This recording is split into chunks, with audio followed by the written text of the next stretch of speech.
Welcome to Season 4 of Design Together, a podcast about how designers work together.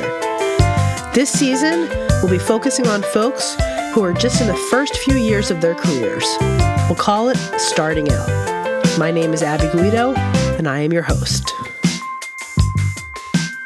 Hi, everyone. Today we have with us Madison Phillips. Madison is a junior designer at Merje. Hi, Madison. Thanks for being here. Hi, thanks for having me. Absolutely.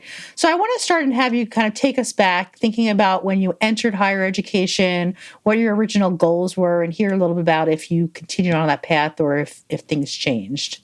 Sure. Yeah. So I went to Moore College of Art and Design, which is located right in Center City. It was such a great place to go to school. I majored in graphic design and I also did a minor in business. Kind of going through college, I had a few internships. I interned with TerraCycle. And I also interned with a smaller company called Kigster out in California. It was kind of during COVID time, so a little bit of work from home, but still, although a great experience. I didn't really know necessarily what I wanted to go into after school. I had those internships. I worked with smaller companies. I really did like that feel of a smaller company, but I also felt like I wanted to work for a bigger company. I'm going to stop you and take you back a little bit because I want to hear a little more about, because different folks, when they start school, they have different ideas of what they're going to do. And even, especially in design, I've found that a lot of folks might have heard of design, or they might have parents who say, like, if you're going to go to art school, you better major in design, without actually knowing what it is. So I'm curious if we can just slow down. When you started Moore, did you know what your major was going to be? Yes, I did. Interesting enough, my grandparents were the first people to tell me about graphic design. I remember in high school, they gave me my first graphic design book, and that kind of opened that door into what graphic design could be and what I could do. And so I hear you had those internships in school. How did you actually get them? Was this something that you proactively looked for? Did you have support from your faculty, peers? How did that process go? Yeah, I had a lot of support from my faculty. At Moore, we actually have to get an internship. That's part of the requirement. And I think it's great. It kind of forces you to step out of your comfort zone and also get a little bit of experience before you enter in the workforce, which I think makes you a little bit more confident kind of going out. So I actually got the TerraCycle one because there was a Moore alum that had worked there, which is kind of great to have connections at places as well. And just the faculty has been amazing and trying to help us be prepared for these internships. So there's an alumni, faculty may have posted or told you about it. Did you go through the application process, have to submit a resume and portfolio?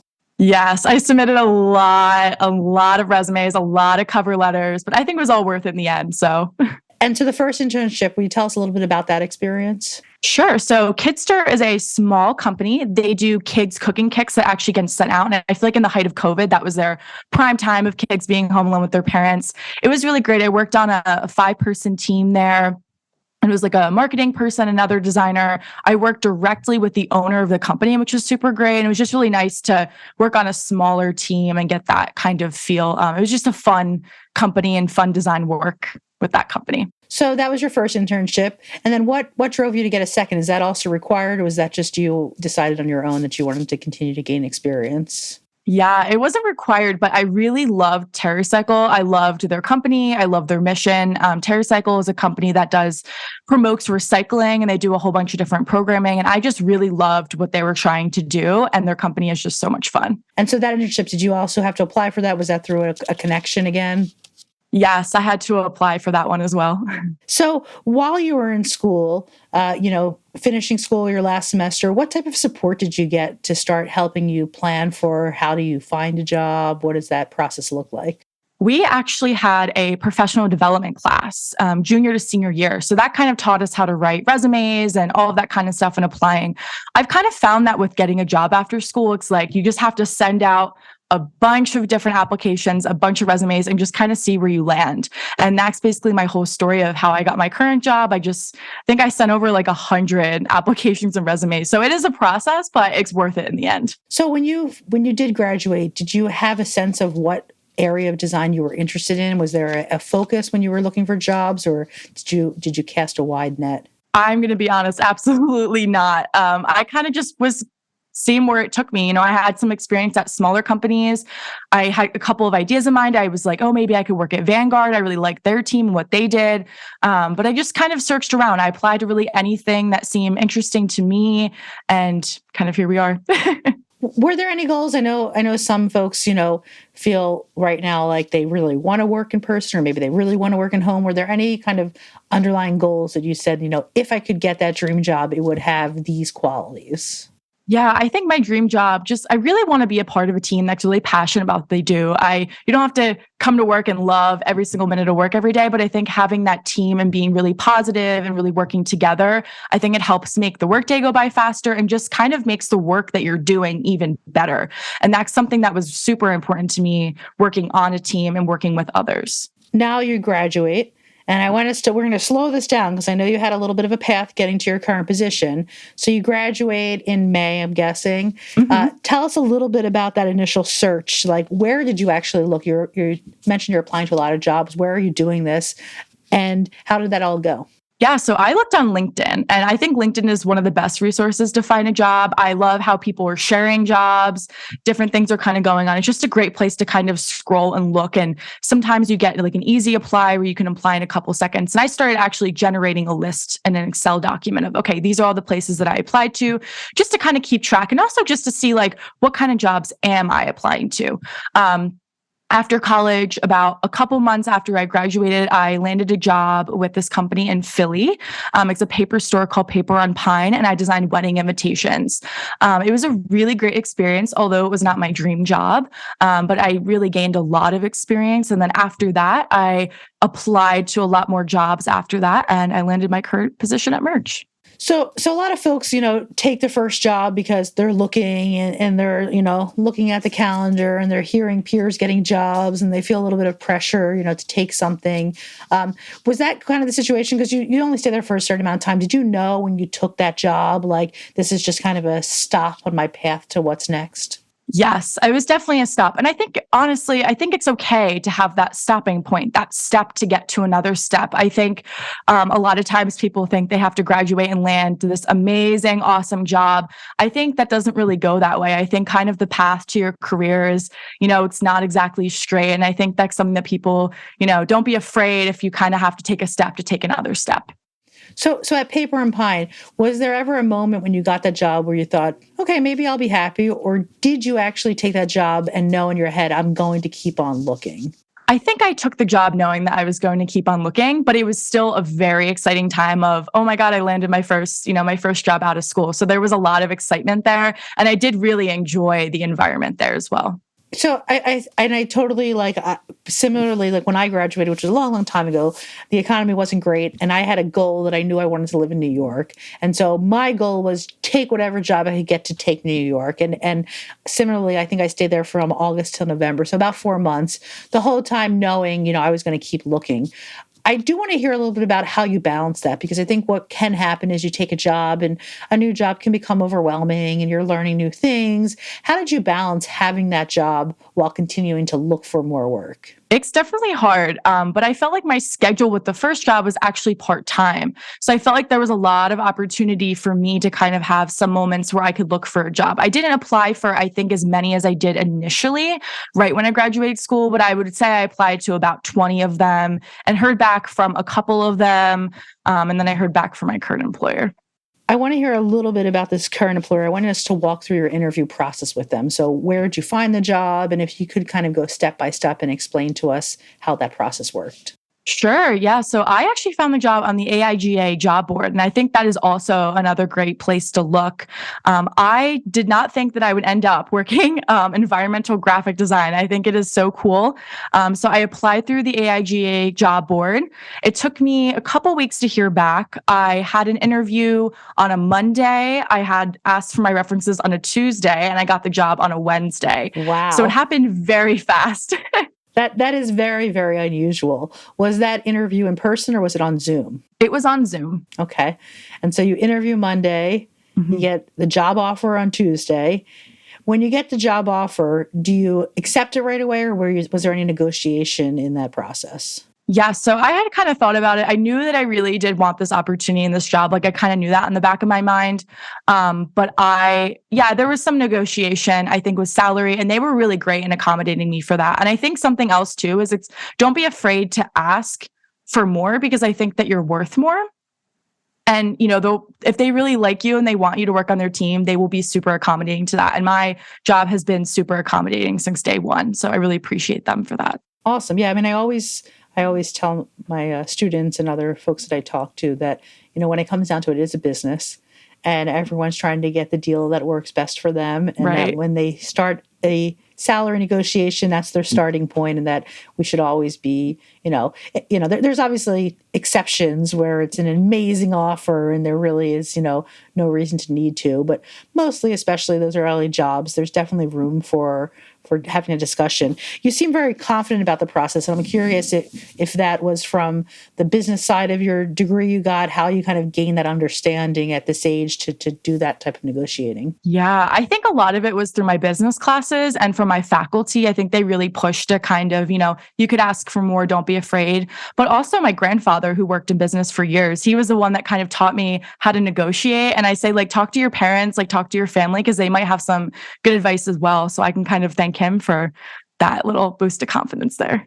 My next question, I was going to ask about this timeline, which is so fast. So what day did you how quickly did you start? Were you able to give your 2 weeks notice at your previous job before you started this job? Yes. Okay. Yeah, I was. I remember just kind of getting that offer. And I was so, so excited. And I did have to tell my first boss, which is one of the hardest conversations to kind of have, and just say, hey, I have another opportunity.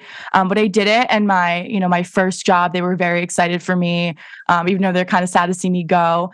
But yeah, it was a really, really exciting time. That's awesome. Yeah, it's funny. That's definitely another reoccurring theme this season is that, how to tell that first job that you found a new opportunity, especially on these kind of short stays. And I think that's getting more and more common.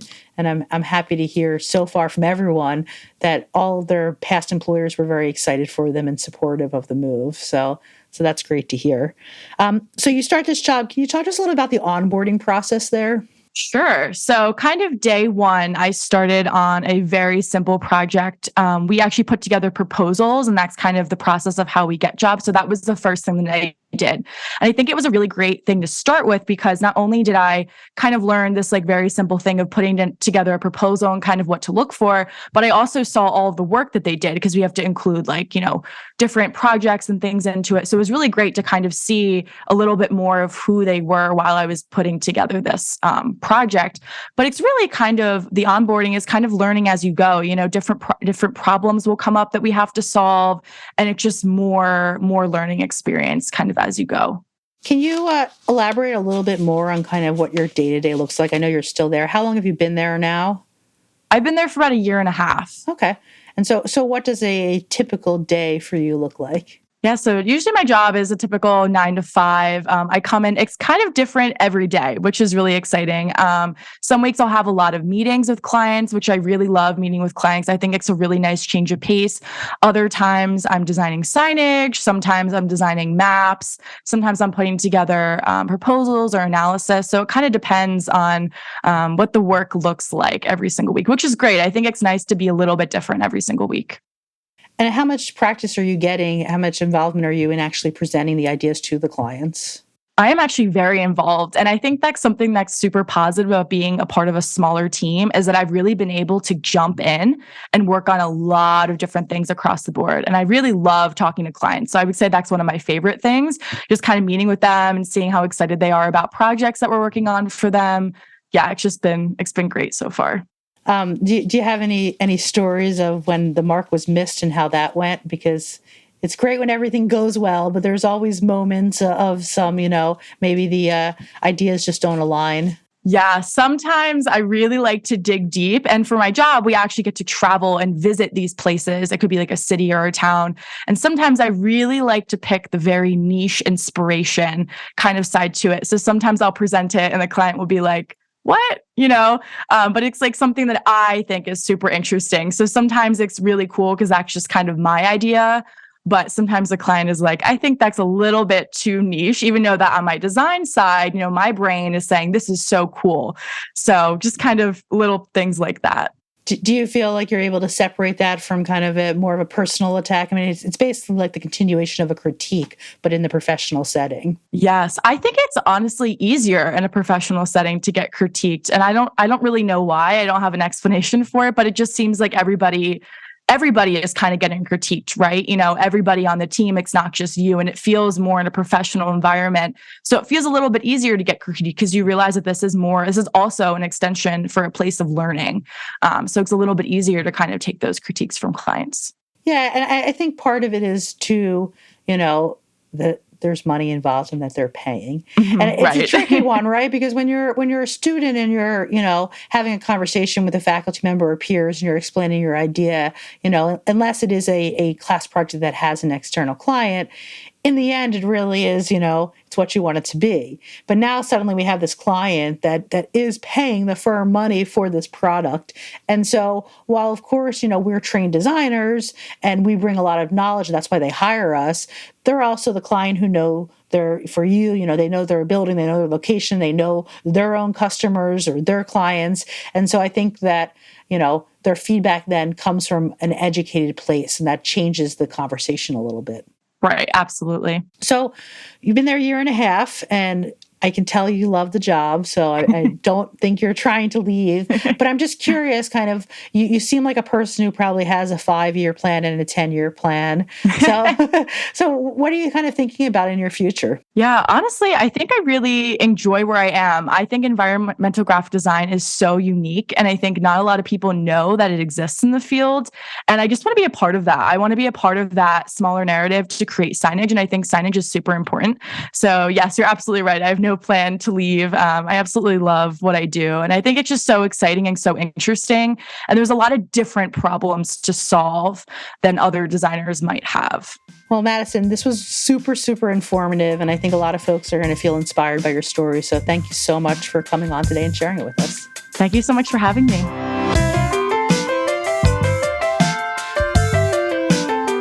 Thank you all so much for listening. We'd love to hear your feedback. Feel free to send us a message or leave us a review. To learn more about the show, check out our website at designtogetherpod.com. Special thanks to Rob Weston at Great Magnet Recording Concerns for providing our post-production.